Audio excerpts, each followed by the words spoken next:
Yeah, we're already 12 minutes late. You've got a hard stop at 5:02. Oh, this is going to be shit. Keep that in, please, guys. Rob, how you doing? Yeah, no, I'm good. Well, I'm suffering quite badly with hay fever. Oh dear, I'm it's that just, time of the year, isn't it? Disabled by pollen currently. Although it's freezing cold. Is it freezing cold in your neck of the woods? It is. Why is it so cold today? Ridiculous. Just got back from Paris yesterday, which was beautiful. Like sun, warmth. It was just why is the UK not like this? Ridiculous. Anyway, in true kind of corporate style, I've got a hard stop at, as they say, at 11:55. No, not 10:55. So we've got a lot of stuff to bash through here in typically unprepared 8 or 16 fashion. Do we just start talking about WWDC? Well, you mentioned you were in France. Let's find out why. What were we doing in France? Oh yeah, well for this. I was at the 200. The 200 Pro, yeah. Well, 200 Pro and 200 Lite, which is the Honor's latest phone, photography-focused phone, if you excuse the pun. It's all right. It's not a bad device. Very, very mid-range. Takes some very nice portrait photos. I took an amazing photo of Ben, lover of tech. He had no idea we were doing it, but he was leaning against a tree, doing some social media stuff clearly on his phone, looking very, just like a perfect portrait. And he turned around and there were about 15 like YouTubers trying to take a photo of him leaning against this tree. That's on my Instagram if anyone wants to check that out to see what this phone can do. And to see Ben looking like a model. But it's all right. It's got this kind of weird marble. It's not marble, obviously, because it would weigh a ton, but it's like weird marble effect, rear casing thing, and Snapdragon, what is it, the new 8S Gen 3, the kind of downgraded one. Feels pretty snappy. It's not the sort of phone that I'd buy myself, personally, but I don't know, what do you think? I think they make really nice looking devices. I'm still very enamoured with my Magic V2. Even did I mention it? Finally got macOS 8. No, you didn't mention it. No. So yeah, I've made it must have been since we last spoke then probably. So yeah, in the last week or so, it finally got macOS 8 pushed out to it, and it hasn't fixed any of the issues that I had before. So I don't know if you recall, it came with a really fancy Bluetooth headset from Bang & Olufsen that they just won't work together. Brilliant. And that, so the Bluetooth is still flaky on it. Flipping between the single screen and the foldy out big screen, there are quite often sort of glitches in lots of apps, and it's probably down to individual developers to do something about that to make it less glitchy when that happens. But I would quite like to use Microsoft's launcher, because the swipey in from the left panel that you get on a lot of Android phones, where you by default you'd have your sort of Google curated news feed, which to be fair is very good. But in the Microsoft launcher, it's got you can put all sorts of cool widgets and things in there, so you can have like your to-do list and your calendar, and and then maybe some curated news and weather and whatever else you might want in there. I just really like the way it works and the way it looks, and I generally quite like the Microsoft launcher. But it breaks every time you flip from the outside screen to the inside screen. Just stuff ends up all over the place. So yeah, I still don't think I can make the Magic V2 my day job. So obviously I'm back on the iPhone now because I got the ludicrously expensive iPad. So I'm back in the Apple ecosystem, and based on what they showed at WWDC this year, I'm actually quite excited about all of the stuff that is coming later in the year. That's a great segue into the WWDC segment of this particular show, isn't it? That was an accident. Is there no more news from you then? So you went to France and you got a pretty looking Honor phone that is running crap software still. There's no other news at all, apart from there's just a ridiculous. Well, I'm going on holiday in just over a week and a half's time, which means we've had to absolutely nail an incredibly busy. We're only halfway through it, but an incredibly busy June in terms of content and going to things and stuff. So it's just a bit crazy at the minute. So I've got no idea what's going on. Literally no idea. Have you got any more sort of foreign jaunts? I have actually, but it's not really. It's related to the business, but it's not. There's no launch event or anything. But I'm really, really excited about it. I'm basically going to the first England game at the Euros on Sunday with BYD, because BYD are sponsoring it, and they've invited out a bunch of press and people like me. And obviously I said yes to that, even though it's a horrendous weekend in terms of personal stuff, and we've had to do lots of manoeuvring of things. But being a big football fan, it's weird that I've never seen England live. So and it's the Euros, and it's in Germany, and yeah, I can't say no to that really. So that's the next trip, which I'm very much looking forward to. And then very quickly next week after that, I'm going to London to see Copilot in action with Microsoft. They're doing I'm not sure what it is, but some kind of hands-on Copilot-y thing next week somewhere in London. So that will be interesting. What they probably won't be showing you is Recall, because they've recalled Recall, haven't they? They have recalled Recall, yeah. Which it'd be interesting to see if they mention that at all, which I'd like to say I don't think they will. Yeah, they have to go back to the drawing board on that. Yeah, I'll report back. Yeah. Okay, So, WWDC. Yeah, a less good segue this time. Sorry, I just all over the place today. So yeah, well, what did we think of WWDC then? I enjoyed it. I thought it was great. I loved the way they motored through it. I think I get the impression that I don't know what you think about this, but the actual operating system updates, if you just silo those and look at them as a thing on their own, they're fairly mild across the board. Particularly, in fact, all of them. I think I can't think of one that has any one particular massive update. Obviously, the reason for that is because they were motoring towards AI, weren't they, or Apple Intelligence, as they've masterfully obtained that acronym for themselves. Classic Apple. I have noticed though that you've put. I think you've already chosen the show title. Okay. Because we do need to talk about the plain intro first. Craig's hair helmet. That's the best thing in the whole presentation. I think. What an intro! A little cameo as well from Phil. Oh yeah, yeah. I hope Craig gets to take over. He's the coolest uncool dad, isn't he? He is, but I don't know if that's going to go against him for getting the top spot. They're talking about John Turnus, aren't they? Who's a bit more reserved, a little bit safer pair of hands, possibly. I think whereas Craig, bless him, is just this kind of slightly jokey figure. Obviously, very good at what he does, I'm sure, and he's a very important job at Apple. But he's still very much the joker in the pack, isn't he? Could that person be the CEO? It'd be interesting to see what he would do with that role. Well, the first thing he'd do is spend some of their colossal cash reserves on making a giant inflatable haircut for the Apple campus. What about the parkour stuff as well? That all that was a bit weird, wasn't it? I love it. It gets people talking. It's entertaining. They really are head and shoulders above the rest in terms of making engaging presentation about what is really quite sort of dull stuff. It's the standout big tech presentation of the year so far for me, I think. And an iPod at the start. I love that bit when Phil said something like, he didn't say I'm too old for this. He said I'm too old for this. And then I can't think what the song he played. It was something about, was it Restart My Heart or something? Oh, it was Motley Crue, Kickstart My Heart. Kickstart My Heart, that's it. Brilliant though, like just such a lovely little cameo. So that was the fun bit, and then we got into the operating systems, didn't we? And they started with TV, didn't they? The new TV stuff coming out, which again looks really good. There's some massive stars coming out. They're massive shows, and Apple original films and stuff that are being pushed out this year, which I'm very excited about. Do you watch Apple? You watch it as much as I think I do, don't you? You're a big Apple TV Plus viewer. Yeah, we're watching Dark Matter at the moment. Yeah, we haven't watched that yet, but it's on the list. It's on the list. I think I've described it as a moody quantum leap. Oh, brilliant. Oh, So that looks yeah, great.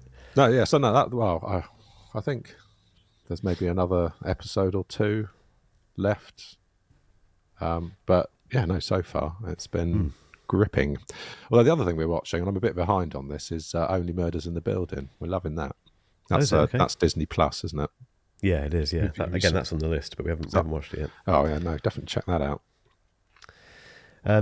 Yeah, but then on to operating system straight away, and Vision OS was first, wasn't it? Which any thoughts on that? From I know you don't have a Vision Pro yet. But They got my weak spot. My weak spot is ultra wide monitors, and so the Vision OS 2 now lets you configure a virtual ultra wide monitor, which is a bit of a that changes things for me, I think, because I've just got to have that wide aspect ratio now. I can't go back to square screens. I'm still not going to get one this time round. I think maybe in next 2 or 3 revisions it might be vaguely more sensible. Although they did mention they've got an awful lot of apps. There are like 2,000 Vision Pro apps now, and yeah, then you've also got a selection of, I forget how many it was like 1.5 million compatible apps. So that that haven't been specifically developed for Vision Pro, but will existing apps that will work with Vision Pro. So they've got quite a huge software library. But yeah, no, I still can't see how I'm going to shoehorn it into my life. Bearing in mind, I've just recently been burned by just going and buying an iPad Pro that I also thought, well, I'll get it and then I'll see what I can do with it. And I still haven't done anything with it. yeah, we'll come on to that in a minute. Yeah, I mean, going back to Vision OS, yeah, for me that I get the impression that they didn't mention this, but I think most people who have bought Vision Pro are using it in conjunction with their Mac. I think that's probably the main use case. It is for me anyway. But yeah, I love the idea of having that massive ultra wide. There were 2 settings, weren't there? One just wide and then ultra wide, which was this massive wraparound screen. More resolution as well. I think they managed to get out of it, which is nice. Not that it was low resolution to begin with, but I'm all for that, definitely. There's a few other little bits, and if you dig into the Vision OS 2 page, there is a few other things they've done which are quite interesting. So, for instance, the one of the biggest issues with that, with immersing yourself and then having your MacBook screen, in on the moon or wherever you are, is that you lose sight of your keyboard completely. So, at the moment, I have to kind of just immerse myself enough so I can just still see the keyboard if I need to. But apparently in Vision OS 2, it recognises the keyboard and reveals it. So even if you're fully immersed in one of those environments, you can still see your keyboard, which is nice. Wow. If you've got a Magic keyboard. So it's very good at recognizing and revealing a Magic keyboard. It's Obviously. less reliable with third-party keyboards, I'm led to believe. And the MacBook keyboard as well. But yeah, it's Apple's only their keyboards, obviously. It's a step in the right direction, though. It's good. So yeah, well, I mean, on the Quest, immersed app, which does a similar thing, that is quite good at recognizing keyboards and cutting out a space around it. I mean, it doesn't mask it nicely like the Vision OS one does, because I don't know if you've seen any of the footage of people using the betas, but you just have this Magic Keyboard just floating in your virtual space, which is quite cool. Nice, yeah, that's what you want. And mouse and trackpad support, and third-party mouse support. I don't know if they appear, although I guess there's less need for that, but that's nice. That's a nice thing to have there, I think. New environments. You can rearrange apps on the home screen. No idea why you couldn't do that beforehand, but you can do that now. What else was there? Oh, AirPlay mirroring from iPhone and iPad. That's nice. Yeah, I mean, those were all nice. I think the 2 most interesting things were the hardware, the spatial photo and video hardware. So they partnered with Canon to release a dedicated spatial photography lens. It's called the RF and the RFS, and that's for so the RF is full frame, the RFS is for APS-C, and I think it was about $1,000 for the APS-C one and $2,000 for the full frame one. But it's like a dual fisheye lens dedicated to spatial photography, which is quite cool. Yeah. And then Blackmagic have got some dedicated spatial video cameras as well. So I think given how good the quality of Apple TV content is in 2 dimensions, and given that they're partnering with your big names like your Canons and your Blackmagics to give creators the tools to create more immersive experiences, this might be the time that 3D video finally becomes a thing. I mean, I know old Jimmy Cameron. He had a good crack at it, didn't he? They've really tried to. Huh? Who's that? Sorry, James Cameron. Oh, James Cameron with Jimmy Avatar. Cameron. Jimmy Cameron. He's, they've really tried. He's really tried, hasn't he, to bring 3D video, but it just hasn't taken off. So, but yeah, if anyone can do it, I think Apple will make it the norm. He tried his best, Jimmy, didn't he, with Avatar, and just not quite good enough, I'm afraid. They're not messing about, are they? I think those partnerships, it's only on a smaller scale at the moment, but you can see what their intention is with this. It'll be all guns blazing, won't it, I think, with this. Well, and obviously the fact that it's coming here on the yes, the 12th.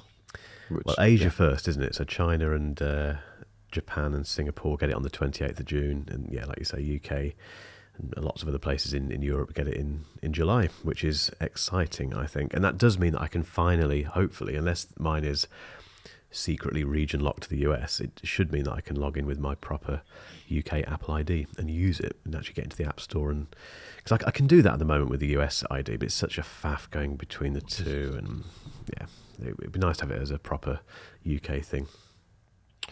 Yeah, and then you got the rest of the OSs, the ones we're actually interested in. Although curiously, there was no mention of HomePod, anything in the way of HomePod updates. But I guess they've had so much stuff to pack in because they were just rattling through all of the new stuff at breakneck speed, presumably to free up enough space to talk reassuringly about Apple Intelligence. But it was mostly like you said. I mean, you look at it and you think, if you look at any sort of one OS in isolation, and you go, but they're all really nice quality of life improvements that I think overall will add up to, quite a meaningful update this year. I think so. Yeah, I mean, iOS it's just got stuff we want, hasn't it? Like the rearranging the icons. I love the way they framed that about literally framing frame them around your background, your wallpaper. A new dark theme where it gives a dark tint, doesn't it, to the apps, but you can change the tint if you want to and have it based on loads of stuff we've had on Android for quite a long time. Yeah, I mean, that's just Material You, isn't it? Yeah, exactly. Yeah, 100%. Goodbye Material You. But it's stuff. It's just okay, fine. I mean, typical Apple fashion. They don't care, do they? They're late to the party, but they're doing it. I just like. There was a lot of stuff that you just, as I was watching, I was just going, oh, finally we can rearrange our icons properly, and but there was also a lot of Sherlocking going on this year, as there is every year. So like, what was there? It was the on macOS, the iPhone display mirroring. So you will now be able to see the display on your iPhone and interact with it, and that integration between the two operating systems, between your macOS and your iOS, was really nice. So we've kind of seen this before with Microsoft's Phone Link. Did you ever play with Phone Link? I didn't. I know what it is. So when I was doing my all Android all the time experiment, I did some fairly extensive messing around with Phone Link, and when it worked, it was great, but it was just typical Microsoft. It just kind of just didn't work sometimes, or it didn't work often enough that it became irritating. And I'm not saying that everything works 100% all of the time on Apple, but it just seems to annoy me less. That's my overriding experience. Whenever I try to move to something else, it's the initial frustration that it doesn't do some of the cool things that you get on other platforms, but the things that it does do, you can rely on. That's my general experience with when safely nestled in the Apple ecosystem. But so they as I think we brought it up last time, was that there were rumours they were going to break out the passwords into a separate app, which they have done, which is cool. And from that, it makes it easier to manage your passwords, and you can share passwords with family. And it hasn't got anything in by the way of custom fields, which is a thing that a lot of people enjoy about other password managers. Because I keep all of my software licenses, for example, in 1Password, because it's got customized. It's it's really a database now. 1Password. You can put all sorts of stuff in there. But for just the password stuff and the fact that it can generate your one-time codes, or that for apps and websites that support it, you can store your pass keys in there. I think from most people, most of the time, there's really no need for a third-party password manager now. So I don't know how that's going to work for your sponsorship pipeline, because that's a YouTuber favorite, isn't it? It's password managers, VPNs, Paperlight. Yeah, they've got to react to it in some way, haven't they? I mean, for Mac users, for Apple users, it's a bit of a no-brainer using that standalone one, unless you are a bit more of a power user, like you say, if you want custom fields. I've not tried the new password app. I've heard a few people say it's quite simple, which you would expect from Apple, but it's an option. But yeah, the third parties, they've just got to work hard to make them differentiate, really, haven't they? Yeah, well, I mean, I think out of the box, I think it will work, and I think that it will get better over time, because you remember like the Notes app, your Reminders app, the Calendar app, the Mail app, they all used to be a bit poo, didn't they? But they're all quite good. I actually, so over the years, I've moved to various like to-do list managers, like OmniFocus, Things. What's that one that you got into for a while? Tick. I tried. Yeah, it's great.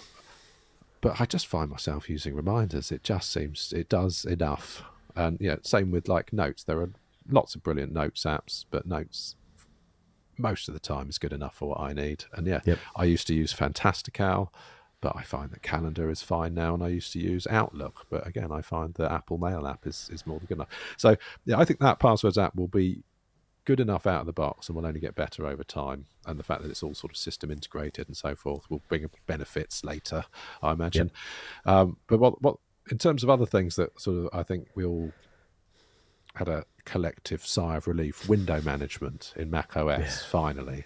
The ability to snap windows, which will Sherlock things like magnet and rectangle to a degree. I mean, I think I will still use rectangle because the level of customization it offers is superb. So, for example, when I do this podcast within rectangle, I've got a window preset. So, it puts Notion over there, it puts you in the middle here, it puts some other stuff over there. And so it just, you can set up, window templates and then keyboard shortcut, or I can activate it via my Stream Deck. I can just press one button, everything's where it should be, which is nice. Happy days. What else did they Sherlock? Grammarly. I know. Oh, Grammarly. Yeah. They kept that not quiet, but they kind of glossed over it a little bit. It was was it part of the Apple Intelligence bit? I think it was, wasn't it? I use Grammarly all the time. It's my last kind of check that I do in terms of making sure there's no stupid errors in there, which there always are. And I don't think I'll need that anymore because macOS will have it built in. Well, yeah, and it's I can't remember. We'll have to fact check this at some point. Does that happen all on device, or does that go out to the cloud? I think it's on device, isn't it? The Apple version of Grammarly. Yeah. I'd guess that's on device. I would have thought that would need the cloud for it. So I mean, the added two benefits of that is one, that you won't have to pay for it.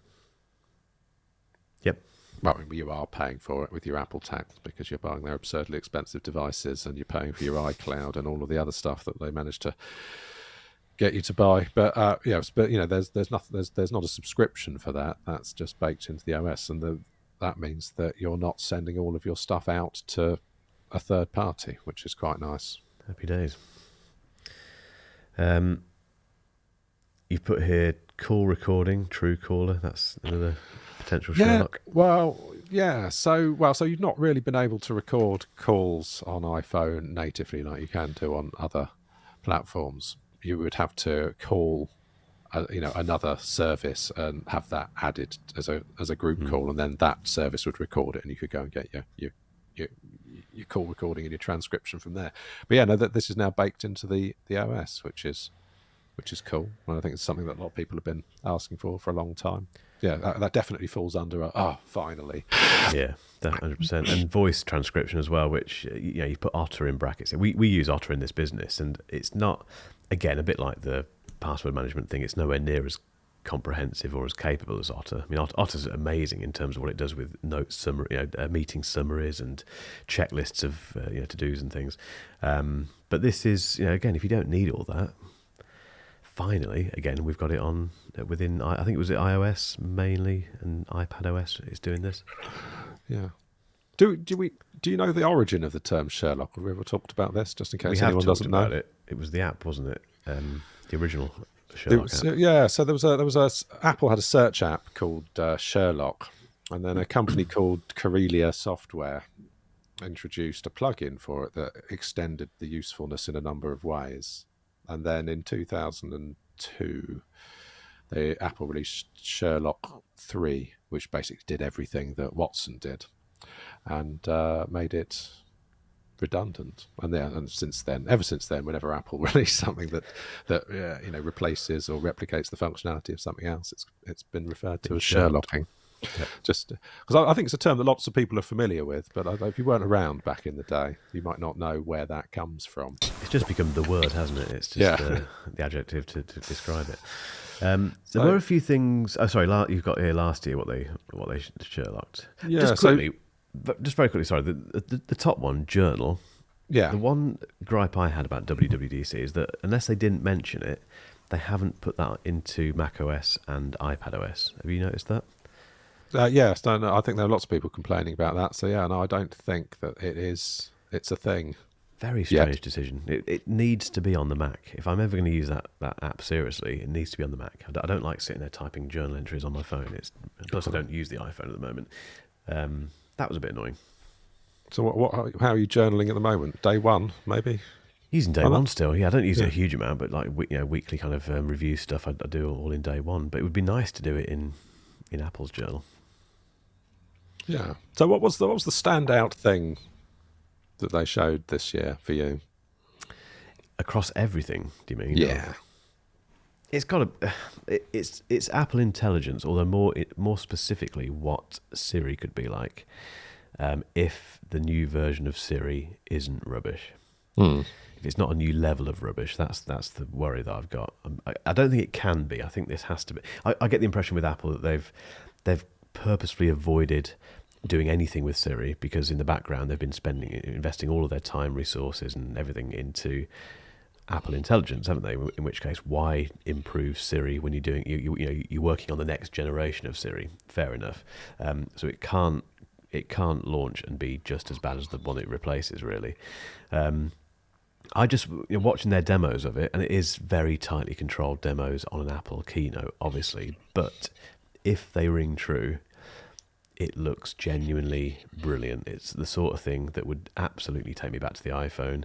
I thought they were. I can't remember what the scenarios were, but they were very clever with the scenarios they picked out because it's genuinely stuff where you think, I do that every couple of days, or every day I might try and find that thing on my phone, or that thing that I can remember from 2 weeks ago that someone sent me, but I can't think where it is or who all that stuff. I do that all the time, and it looks like you can have a very natural conversation with Siri, and it's all secure, it's all on device. There is the Chat GPT thing, which we can talk about in a second, but even that, they kind of warn you that or give you the option to go and say yes to Chat GPT. But that aside, for me, the new Siri looks very interesting. There are some weird issues with it, not issues, but weird decisions. So, for instance, Vision Pro isn't getting Apple Intelligence to begin with, which is weird. Seems like the perfect device to have proper AI capabilities. And what about HomePods? What about your brand new HomePod that will still have the old version of Siri? I'm assuming there's going to be a very weird kind of disconnect between M devices that can run it and the older stuff that can't. I'm not sure how that's going to work in practice. It's going to be a bit disjointed. Okay. So in terms of it doing what they showed it doing, I think it will do that. They very rarely show something that doesn't turn out true. I can't. Wait for the comments on that one, Rob, on the on the YouTube video. So I was very careful not to say that they never show, because they have, like, I agree with you. Yeah. like the air mat charging thing that famously just disappeared. Air power. Yeah. So yeah, no, I can't think of an example of a thing that they showed that just straight up didn't do what they said it would do. Yeah, so it was not an example of AI like your Rabbit R1s and your Humane AI pins and your pretty much every other demonstration of AI that kind of looks really cool, but then you try and use it and it's kind of... I think it really will do what they say it will. It has to, doesn't it? What was your standout thing? What was the thing that really kind of piqued your interest? Trying to think. There was just such a lot of good stuff. And I say, that's the thing, isn't it? So I don't think there was any one standout thing. I think it's just a huge collection of really nice stuff that will make living in the Apple ecosystem that bit nicer. I quite liked Insight on tvOS, which is like Amazon. What's that? Amazon. What's that called? X-Ray. Is it Amazon's X-Ray? Something like that, isn't it? Yeah. It's a bit smarter than that, though, isn't it? And also, it sends the answer back to your phone if you're using your phone as the remote. Which I do, so that'd be quite cool. Also, and the enhanced dialogue feature, the machine learning enhanced dialogue, because Mrs. Rob really struggles with dialogue, and I don't think. I mean, I don't know that it's necessarily a problem with her ears. I think it is. There is a certain element of her just hearing's a bit off, but I think it's quite common. People complaining about how dialogue is mixed these days. So yeah, the ability to pull that out a bit, that's quite. So in actual fact, if we are in a position to use our proper AV surround sound system, I've got the center channel cranked up by about 5 dB. So I might be able to not do that anymore with this enhanced dialogue. Fingers crossed. What else was there? It's all really nice stuff, and I'm looking forward to it. Math notes. Oh yeah. Well, firstly, hands up. I will not know how to use that at all. I don't know how to use that at all. I'm not a mathematician. Didn't enjoy maths at school at all. But I guess for someone like you, you're very much into your numbers.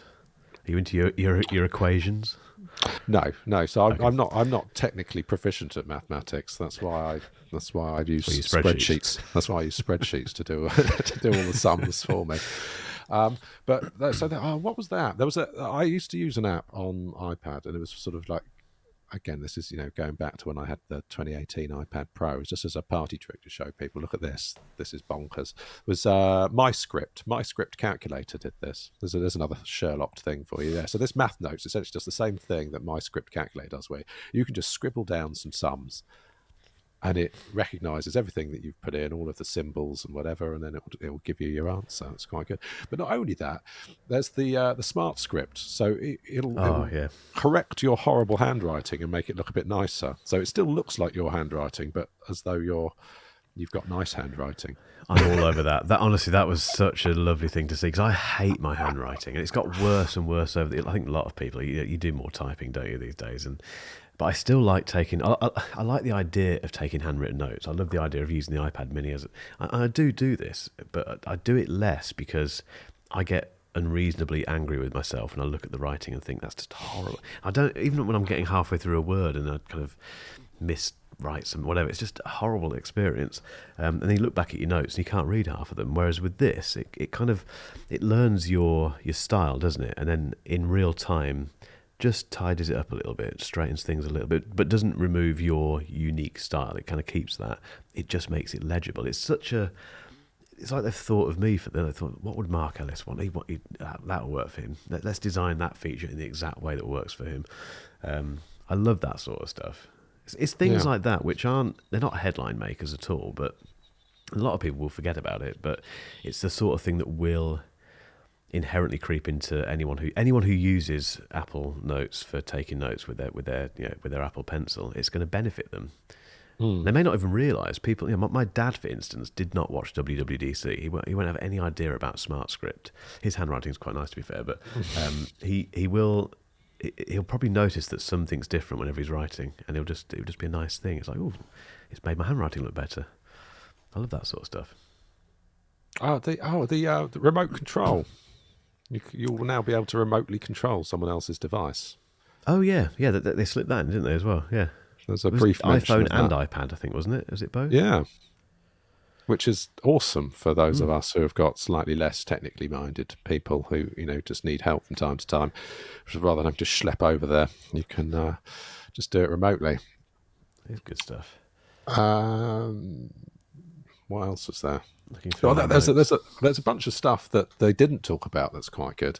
So have you seen the video that's doing the rounds of the delightful squeezy bezel animation on the physical buttons? Brilliant. Which I imagine is a stepping stone to the rumoured solid state buttons. As they were was it this year or last year and this year? There were all those rumours floating around that they were going to do away with physical clicky buttons and just have hapticy buttons instead. I think that is a stepping stone towards that, maybe later this year. Very quickly, the other potential, jumping all over the place now, but that's fine. The other potential Sherlocking, which I saw someone mention, was funny enough, in watchOS 11. Do you see this training load thing?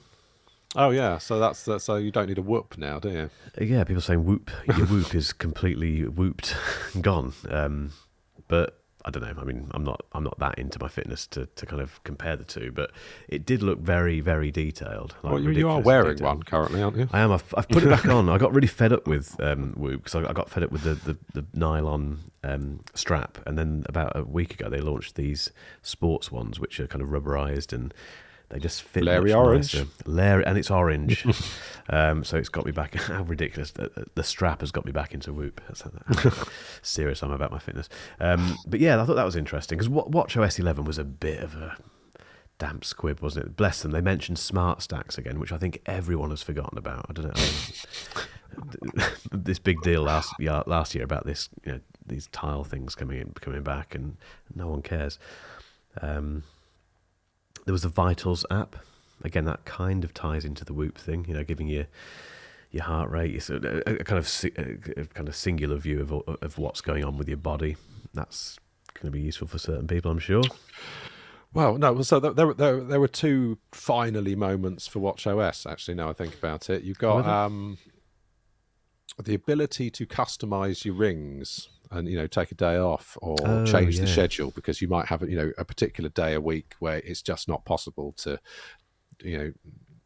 complete all of your rings, and so you can set a custom schedule and still get your streaks and your medals, your awards. So that was quite a nice thing. And then there's also live activities on watchOS. Yep. For so you can keep an eye on when your Ubers come in or your whatever, your football scores. Absolutely. Etc. So that's quite good. So yeah, I'm quite pleased about those things. I've made a note about machine learning photo library watch faces. Well, I can't remember what that was about. I think it was to picks out. Yeah, it looks through your library and it recommends the best photos based on composition and where the subject is placed and all that sort of stuff based on how it would appear on your watch face, I think, doesn't it? And then, that's right. Yeah, so it will pick a design for your time and date and whatever, and put it appropriately based on the photo. Yeah, no, that is another thing that I'm really looking forward to actually, because I do have the photos watch face on my Apple Watch, and I am vaguely frustrated by the limited ability to place the time around things. But yeah, if it's going to machine learning automatically compose watch faces based on photos, I'm excited about that. What was slightly frustrating with that, though, I don't know if you remember this, but they showed they kind of did this kind of thing where they showed it sorting through your photos and working out what was best. And they showed this massive view of the photo with the little watchOS time thing in the middle of it. And then cropped it into what it would be on the watch. But it looked brilliant in terms of the big, the full photo view. But there's nowhere to put that, obviously. Yeah. Because it has to go down into this tiny little square. But no, same as you. I mean, again, I'm not using my Apple Watch at the moment, but later this year. I do need to go back to it because that's my job. But I think all of this stuff is making me more excited to go back to those devices at some stage. Which was same. Obviously. Yeah. So obviously, I've had I spent most of this year kind of on Android, I think, and now I'm really excited about seeing what Daddy Tim is bringing us this year on the software and also the hardware. So I think we've mentioned before, I'm quite looking forward to the 10th anniversary Apple Watch. Surely they've got to shake things up on the hardware front now. I think they will, definitely. Speaking of Daddy Tim, because we're coming to the end now, I know we've got a few silly things on the list, but we'll save them for next time. Have you seen the Marques Brownlee interview with him, or the one clip that's doing the rounds? No, I haven't. I've missed that. I won't give it away because I want you to experience it for the first time. But I've not seen the entire interview, but there's just one moment from it that's gone absolutely mental on social media. All right. Okay. When he asks, he's basically sat next to Tim Cook interviewing him and says, "So what about the Magic Mouse?" And Tim Cook's response is, How do I don't want to give it away. I don't want to give it away. Right. But I'll go away. I'll watch it. I'll put a link in the show notes for anyone else that's missed it. And Tim's response to Mark and Marquez's facial expressions while Tim is giving that response are just gold dust. I've got a lot of respect for Marquez, but that has gone through the roof now. If he ever gets invited back to do an interview with Apple, I'd be surprised. But then again, I think he is wielding his power. It's a little bit. I don't know if you saw before. He's done this at the last two WWDCs where he's obviously been invited there, and he's sat there in the auditorium, and he's taken a photo of his Apple Pass, and he always puts shot with Android or shot with S24 Ultra. Brilliant. Oh, speaking of which, this whole event was shot on iPhone again, wasn't it? Yeah, and edited on Mac, but they didn't say what it was edited in again. So. If you're a Final Cut Pro user like me, that always unnerves me a bit because they're clearly not using Final Cut Pro to edit it, which then makes me think, how serious are they about that app? But nice that it was done on the iPhone. What leads you to believe that they? What leads you to believe that they aren't using Final Cut? Do you think I just think they would have mentioned so? it. I think they would have said so. Yeah, shot on iPhone. Edited on Mac in Final Cut Pro, that would make sense. Maybe not, I don't know. The drone shots, do you notice it said including the drone stuff as well? That was the iPhone. Flying iPhone. I wonder how that works. I imagine they'll release some sort of behind the scenes. Can you get a MagSafe DJI now?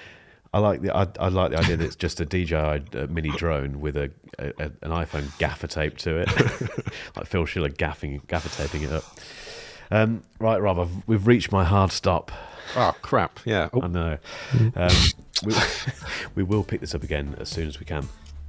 Yes. Yeah, lots to look forward to. Alrighty. See you next time. See you soon. Cheers.